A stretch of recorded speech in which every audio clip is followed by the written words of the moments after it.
Bueno, y para seguir acá con nuestro track de urgencias, entonces es un placer presentarles al doctor Armando Correa. El doctor Armando Correa Calderón es infectólogo pediatra, es director médico de servicios internacionales del Texas Children's Hospital, es catedrático del Baylor College of Medicine, es egresado del Instituto Tecnológico y de Estudios Superiores de Monterrey en México, hizo su posgrado en pediatría en el Children's Hospital of Austin e infectología pediátrica también en Baylor College of Medicine. Así que los dejo con manejo del lactante febril. Gracias, muy buenos días y primero que todo agradecerles a ustedes por su asistencia y al comité organizador por invitarnos a participar en este importante evento. Les aseguro que es la primera vez que uso este dispositivo y mi primera impresión es quiero cantar y bailar para ustedes, pero podemos evitar eso y mejor enfocarnos en el manejo del lactante febril. Para empezar, hablemos un poquito de a qué nos referimos con fiebre, ¿verdad? Hay diferentes definiciones, hay diferentes criterios que se utilizan, que si es rectal, oral, etcétera. Pero para fines de los estudios, la mayoría de ellos hablan de fiebre cuando la temperatura rectal es 38 grados o mayor, ya sea en el consultorio, en la sala de urgencias o documentada por padres a los cuales les podemos tener confianza de que se hizo esa evaluación de manera apropiada. Y para hablar del infante febril, ¿verdad? El lactante febril, tenemos que tomar en cuenta que la fiebre sin foco básicamente es una enfermedad febril aguda en la cual la etiología de la fiebre no es aparente después de hacer un examen físico completo y una historia detallada. Esto nos lleva a pensar, ¿verdad? Es una de las causas de consulta médica más comunes. De hecho, el 20% de las fiebres en la edad pediátrica no van a tener una causa aparente de manera inicial. Claro, afortunadamente la mayoría de ellas van a ser cuestiones virales, pero tenemos que tomar en cuenta que puede haber infecciones graves y que tenemos que hacer una evaluación más completa. ¿Por qué tenemos que hacer esa evaluación? Porque hay el riesgo de una bacteremia oculta. Bacteremia oculta básicamente indica la presencia de bacteria en la sangre con ausencia de signos de enfermedad sistémica, excepto por la fiebre, ¿verdad? Pero no hay algo que nos localice de dónde está saliendo esa fiebre. ¿Y por qué es importante encontrar a los pacientes que tienen bacteremia oculta? Porque en la mitad de ellos van a continuar estando febriles si no se le trata. Puede haber una bacteremia persistente en el 20% y obviamente lo más serio, lo que ven ustedes ahí, el riesgo de que se transforme en una meningitis o otra infección severa. Afortunadamente, Haemophilus influenza era el que más frecuentemente después de bacteremia se convertía en meningitis, pero gracias a la vacunación prácticamente ha desaparecido esa bacteria. Sin embargo, el neumococo todavía continúa siendo uno de los problemas, porque 9-10% de las bacteremias por neumococo se van a convertir en meningitis. Cuando hablamos de infección bacteriana grave, normalmente decimos el riesgo de sepsis, de bacteremia, pero hay que pensar que hay otras infecciones bacterianas graves. No solo sepsis y bacteremia, no solo meningitis, sino también osteomielitis, artritis séptica, infección de vías urinarias, gastroenteritis bacterianas agudas, infecciones de tejidos blandos. Todas ellas son las que queremos identificar y prevenir o tratar de manera temprana para evitar complicaciones. Entonces, se preguntan ustedes, vamos desde el punto de vista histórico, ¿cómo es que empezamos a preocuparnos por los bebés o los lactantes hasta los 2-3 años y el riesgo de bacteremia? Pues eso se remota a este estudio que ven ustedes aquí, publicado en el New England Journal of Medicine, del doctor McGowan, donde él trabajaba en una clínica de niños en Boston y decidió hacerle prueba de laboratorio, un hemocultivo a todo niño que se presentaba con fiebre, de todas las edades, ¿verdad? Si se presentaban con temperatura de más de 38.3, se les hacía hemocultivo. Hubo más de 10,000 visitas, de las cuales 2,165 fueron pacientes que tuvieron fiebre. Se hicieron 708 cultivos de sangre y de esos 31, que es el equivalente a 4.4%, fueron positivos. Entonces, en una clínica donde no se tenían antes los criterios que tenemos ahora, simplemente se les hizo cultivo a estos niños y 4.4% de ellos tenían bacteremia. Ahí es donde empezamos a estudiar esto. Algo interesante que mencionar es, vean ustedes, hubo 43 cultivos que fueron falsos positivos o contaminantes, pues. Entonces, si hacemos cultivos a todos, pues vamos a tener más cultivos que sean falsos positivos o contaminantes que los cultivos reales. Entonces, de ahí empiezan a surgir los diferentes criterios y uno de ellos es el criterio de toxicidad. Empezamos a decir, bueno, si el niño aparece tóxico, si tiene una apariencia tóxica, quizá esos niños los debemos de estudiar de una manera diferente. Y los criterios de toxicidad, ¿verdad? Es si aparecen letárgicos, si tienen pobre perfusión, si están hiper o hipoventilando y si se ven cianóticos. Es al niño al que vamos a decir tiene una apariencia tóxica, tiene una apariencia séptica. Lo vamos a sacar de cualquier criterio y lo vamos a hacer una evaluación completa. ¿Por qué? Porque el niño que tiene apariencia tóxica, el 20% de ellos van a tener una infección bacteriana grave, sobre todo si son menores de 3 meses de edad. Entonces aparecen los criterios de toxicidad y hay que acordarnos, ¿verdad?, cuáles son la epidemiología de estas infecciones bacterianas graves. Bueno, eso van a depender de la edad. Infecciones urinarias son lo más común, todavía más común en población de alto riesgo. ¿Cuál es la población de alto riesgo? Los varones, hasta los 6 meses si tienen la circuncisión, hasta los 12 meses si no tienen circuncisión. Y en las niñitas ha habido un poquito de discrepancia. Hay quienes dicen el primer año hasta el segundo año son riesgo, aproximadamente 6 a 8% de las infecciones bacterianas graves van a ser infecciones urinarias y Escherichia coli por mucho es la bacteria más común en esa población.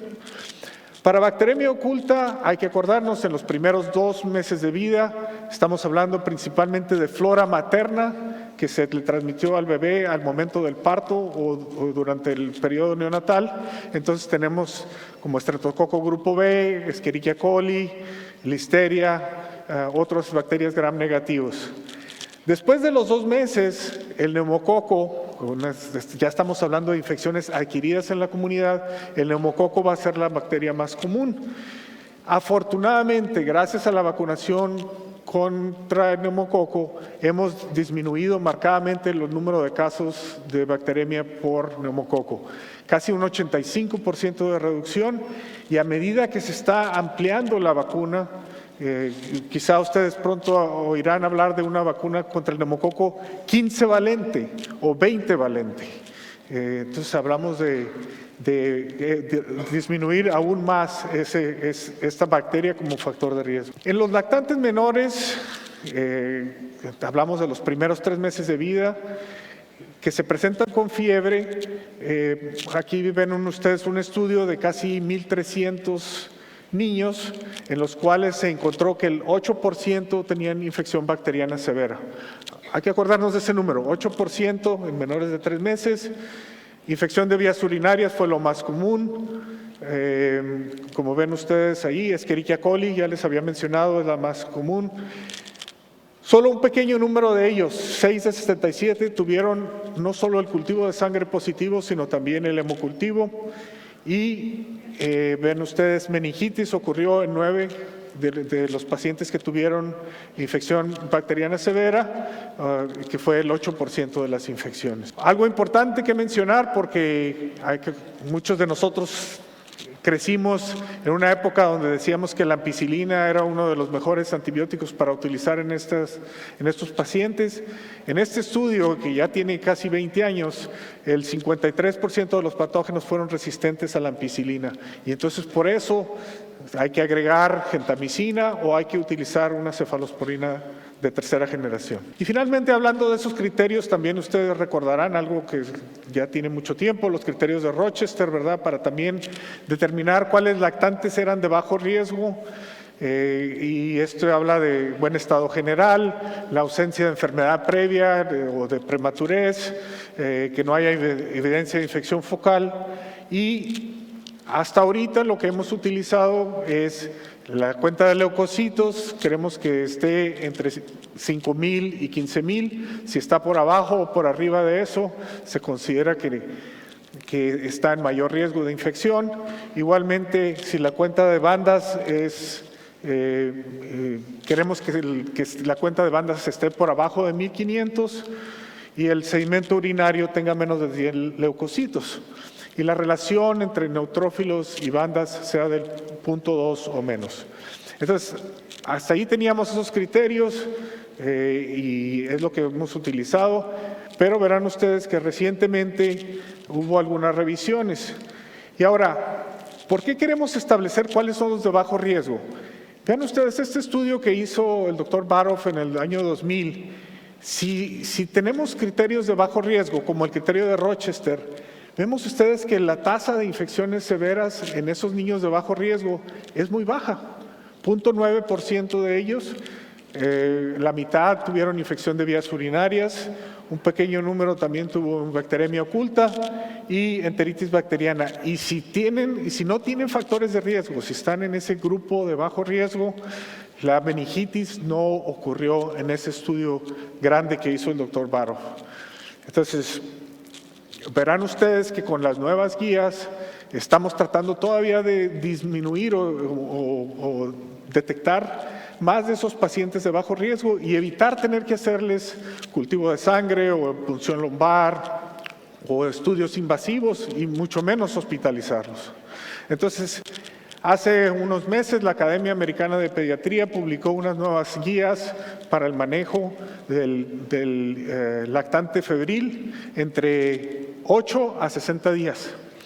Fíjense qué interesante, no dijeron los primeros 7 días de vida porque ese es un grupo diferente, esos son neonatos, hay factores maternos, factores obstétricos, factores neonatales. Entonces dijeron, ese grupo tiene un manejo diferente, pero entre 8 y 60 días vamos a tratar de encontrar todavía tener criterios más estrictos de cuándo hacer evaluación en esos pacientes. ¿Y el por qué se hizo esta actualización? Bueno, ha habido cambios en la bacteriología, ya les mencioné, el neumococo ha disminuido, el estreptococo grupo B, que afortunadamente no es muy común en Latinoamérica, pero también ha disminuido marcadamente, sobre todo en Estados Unidos, donde la quimoprofilaxis ha disminuido en los casos de estreptococo grupo B.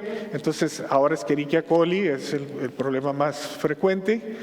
El costo de cuidados innecesarios.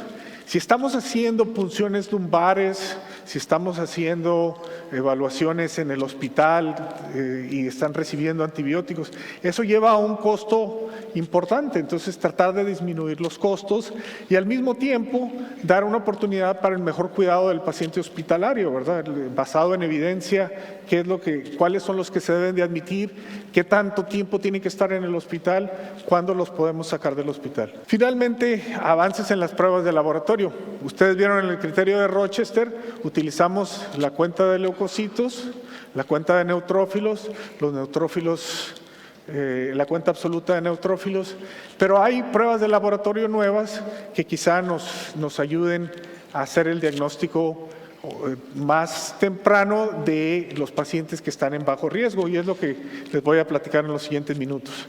Pero primero mostrarles esta diapositiva, ya es un poco vieja, pero nuevamente mostrando la disminución en el número de cultivos positivos, las causas de bacteremia en la actualidad. Ven ustedes en color lila, color morado, ven ustedes el neumococo cómo de ser el organismo el más frecuentemente aislado en bacteremia, ya es menor que la Escherichia coli, la cual ven ustedes en color verde, gracias a la vacuna contra el neumococo. Y sí, hay otras bacterias que han empezado a surgir. Estamos viendo más estreptococo grupo A, estamos viendo más estafilococo dorado, pero generalmente asociado con una infección de piel y tejidos blandos que nos permite considerar ese diagnóstico antes de iniciar la evaluación. Y ahora, uno de los otros motivos por el cual la academia decidió cambiar estas guías es que les mencionaba, ya ven ustedes, dice, 8% de los bebés menores de 2 meses con fiebre van a tener bacteremia. Bueno, resulta que todavía se puede disminuir más dependiendo en la edad en la que están. Ven ustedes en azul, estos son 5 estudios, son 4 estudios diferentes y los valores combinados del porcentaje de niños con fiebre, de lactantes con fiebre, que tuvieron bacteremia o infección bacteriana severa. Y ven ustedes en azul aquellos entre 8 a 21 días, y sí les mencioné, ven ustedes hasta 5% de ellos van a tener. Entonces, dice la Academia de Pediatría, ese es un grupo. Si ustedes ven entre 22 y 28 días, disminuye marcadamente, casi a la mitad. Entonces dicen, bueno, entonces vamos a tener otro grupo de 22 a 28 días. Y finalmente dicen, y entre 28 y 60 días todavía hay una disminución más marcada. Entonces, un tercer grupo de 28 a 60 días, y esto es en lo que se basa esa decisión. Acuérdense, una de las cosas que queremos evitar es el tener que admitir a pacientes a hacer laboratorios excesivos y admitirlos y administrar antibióticos. Si podemos mantener a esos niños fuera del hospital, pues qué mejor. Lo otro es los nuevos estudios de laboratorio que han mejorado mucho la posibilidad de hacer el diagnóstico. La proteína C reactiva, si ustedes tienen una proteína C reactiva de 20 o arriba de 20, esto ha mostrado ser más acertado que el número de leucocitos, que el número absoluto de neutrófilos para detectar bacteremia. Como marcador independiente, si lo único que hacen ustedes es una proteína C reactiva, tiene la capacidad de predecir aproximadamente 77% comparado con 61% para el número absoluto de neutrófilos, la cuenta absoluta de neutrófilos. Entonces la proteína C reactiva, una nueva posibilidad, ya muchos lugares la pueden hacer rápidamente, hay incluso salas de emergencia que la tienen ahí disponible como prueba, que la pueden hacer a un lado de la cama. Entonces esto es importante. Si no tienen procalcitonina y lo utilizan con otros de los factores de predicción, una PCR por arriba de 20 ha identificado lactantes de alto riesgo y, como les mencionaba, se puede hacer rápida y fácilmente. La otra prueba es la procalcitonina.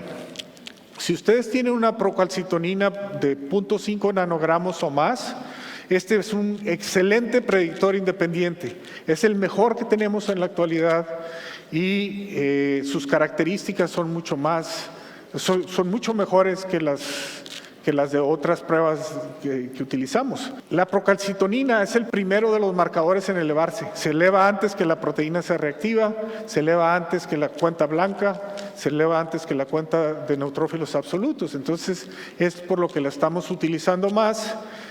Hay que acordarnos, ¿verdad? Hay pacientes en los que quizá no haya ese aumento en procalcitonina y no debe ser el único criterio, pero pues es una nueva prueba que les sugiero, va a tener mucho más utilidad.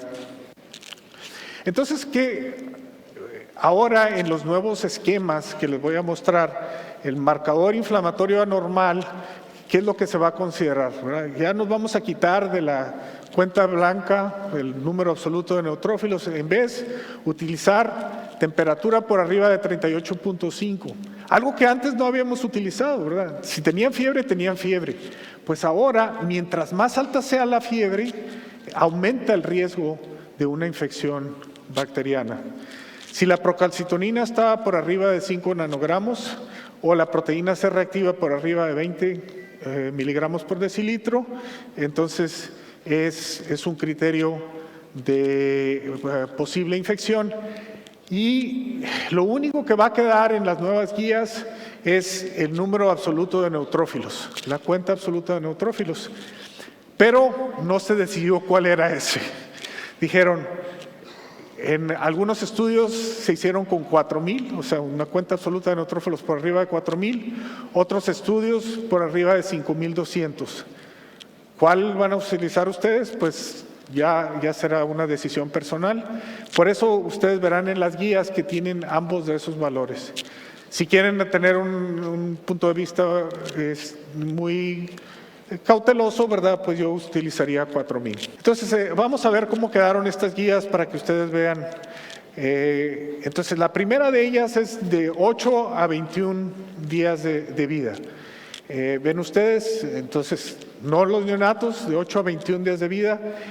A esos pacientes, porque todavía están en muy alto riesgo, vamos a hacerles el cultivo de sangre, vamos a hacer el examen general de orina, vamos a hacerle punción lumbar y pueden ustedes o no hacer marcadores inflamatorios. ¿Por qué no pueden decidir no hacerlos? Porque a todos estos niños les vamos a hacer punción lumbar, a todos estos niños los vamos a admitir al hospital y les vamos a dar antibióticos. Entre 7 y 21 días de vida, esa es la recomendación. Entonces, ven ustedes que a todos ellos los vamos a hospitalizar. Si tienen alto riesgo de herpes, entonces hay que tomar una nueva decisión ahí. ¿A qué me refiero con alto riesgo de herpes? Pues si la mamá tiene infección primaria, si la mamá tuvo fiebre, si fue un parto vaginal, si hay prematurez, si hay convulsiones neonatales, si la mamá tuvo o el bebé tuvo una erupción vesical, o si hay pleocitosis en el líquido cefalorraquídeo. Entonces ahí en esa situación, ven ustedes, se mandan los estudios para el virus del herpes y se hospitaliza al paciente y se le inicia aciclovir si hay factores de riesgo y antibióticos o solo antibióticos. Y finalmente, si los cultivos están negativos de 24 a 36 horas, se le puede dar de alta a ese niño con un seguimiento cercano. Antes los dejábamos 3 hasta 4 días esperando los cultivos. Estas nuevas guías dicen que en 24 a 36 horas es prudente mandarlos a la casa. Ahora, las guías para 22 a 28 días están muy más complicadas. No se apuren, les voy a dar un poquito, les voy a mostrarlas. Empezamos aquí, ¿verdad? Entonces, 22 a 28 ya no es necesario de primera intención hacerles punción lumbar. Lo que hay que hacer es examen general de orina, hay que hacer hemocultivo y los marcadores de inflamación, que los tengo ahí como MI. Basado en los resultados de los marcadores de inflamación, vamos a decidir si hacer punción lumbar o no. Entonces, si los resultados de los marcadores de inflamación están anormales, vamos a hacer punción lumbar, como ven ustedes aquí, y entonces, si el líquido cefalorraquídeo está normal, si no pudieron obtener líquido cefalorraquídeo, si hay contaminación del líquido cefalorraquídeo con sangre, a esos pacientes se les va a admitir y administrar antibióticos parenterales. Si los marcadores están normales, no es necesario hacer punción lumbar, al menos de que ustedes lo consideren prudente, ¿verdad? Pero es la primera vez que nos dan permiso entre 21 y 28 días de no hacer punción lumbar si los marcadores están normales. Ahora, si no se obtuvo líquido cefalorraquídeo, pues lo mejor es admitir a ese bebé, administrarlo antibióticos y darlo de alta de las 24 a 36 horas si los cultivos están negativos. La otra opción que nos dan en los niños de 21 a 28 días es la opción de observarlos en casa si el líquido cefalorraquídeo está normal. No es una decisión fácil, pero es una decisión real, ¿verdad? Se pueden observar en casa si ustedes tienen un seguimiento confiable y si no hay ningún otro marcador anormal. Pero Si lo van a mandar a la casa, hay que administrarle un antibiótico parenteral, por ejemplo, ceftriaxona intramuscular, y hay que tenerle seguimiento a las 24 horas para asegurarnos de que ese niño vaya progresando bien. Si los cultivos están negativos, a las 24 a 36 horas, como les mencionaba, considerar darlos de alta. Y finalmente, las guías también incluyen a niños entre 29 a 60 días. Y nuevamente, bastante amplio lo que se menciona, pero aquí se menciona nuevamente, no es necesario ya hacer punción lumbar a todos estos niños, simplemente hacer un examen general de orina, un hemocultivo, marcadores inflamatorios. Si los marcadores inflamatorios están elevados, ya les mencioné a qué me refería con eso, entonces hay un patrón, ¿verdad? Si no están elevados a ese paciente, no hay necesidad de hacerle punción lumbar, a ese paciente se le puede dar de alta, no es necesario administrarle agentes antimicrobianos y nomás hay que seguirlo a las 24 a 36 horas. Por otro lado, si los marcadores están anormales, entonces hay que mandar el cultivo de orina, ya le hicieron un examen general de orina, pero hay que mandarlo para cultivo. Tiene que ser por punción suprapúbica o por cateterismo. Si el líquido cefalorraquídeo está anormal, entonces hay que administrarle antibióticos. Si el examen general de orina está positivo y la punción lumbar está normal, se puede dar un antibiótico intravenoso o un antibiótico oral para patógenos de las vías urinarias. Y esto nos da la opción de observar en casa o en el hospital. Y bien, finalmente, si se identifica un patógeno, bueno, ya damos un tratamiento específico para ese patógeno. Si no, nuevamente se le puede dar de alta a ese paciente si se le iniciaron antibióticos y simplemente seguimiento cercano con el pediatra familiar. Y bien, entonces ahí dejamos las guías. Y estamos hablando solo de los primeros 60 días de vida y ya estamos hablando de 3 guías diferentes basadas en la edad. Me dice mi compañero, el doctor Ricardo Quiñones, que él fue parte de uno de los comités que evaluó esto y que tenían hasta 2 guías todavía más.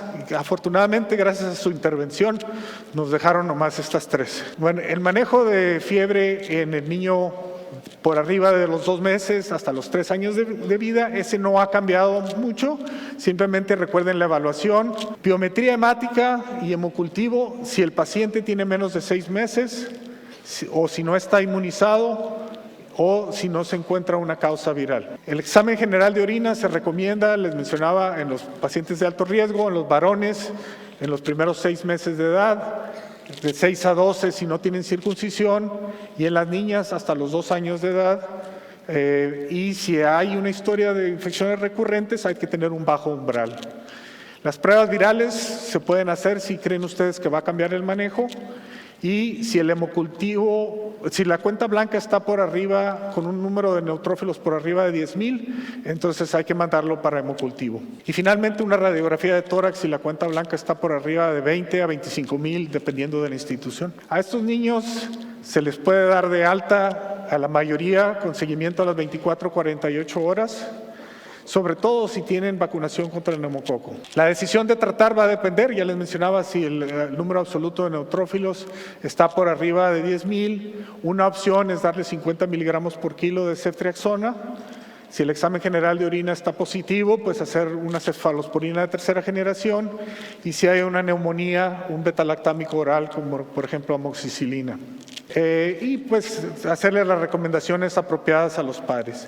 Nomás les quiero mostrar, esto es el esquema que utilizamos nosotros, ya lo conocen ustedes. Lo importante que mencionar es asegurarse que no haya un síndrome viral que puedan ustedes, al cual le puedan ustedes achacar la fiebre.